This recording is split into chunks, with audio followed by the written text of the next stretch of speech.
JCPS students will be learning virtually again this week. WDRB's Katrina Nichols shows us how this cuts into the district's virtual learning time. Katrina.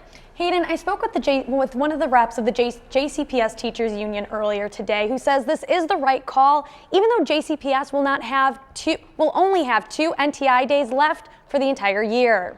With almost 700 staff members out due to COVID-19 Monday afternoon, 30 more than last Sunday, JCPS made the call to spend a second week learning virtually, something Superintendent Marty Polio warned could happen last week. This transition period of a lot of people coming off of quarantine, but also some going on to that as well. JCTA is the union that represents JCPS teachers. The group's treasurer, Maddie Shepard, said the decision to continue NTI learning was the best one. I don't think any of us or most of us don't want to be an NTI.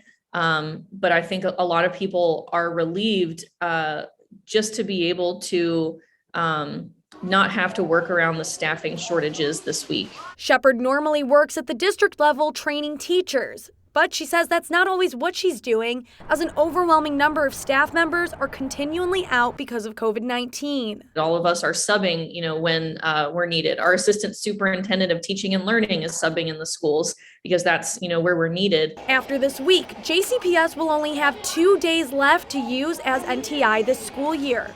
But just last week, the state passed a bill allowing school districts an additional 10 days of remote learning, meaning as soon as the board approves those days, individual schools or even classes can switch to virtual learning on a case-by-case basis. Remote days are a little challenging for a district our size, but we will obviously bring that into play as well.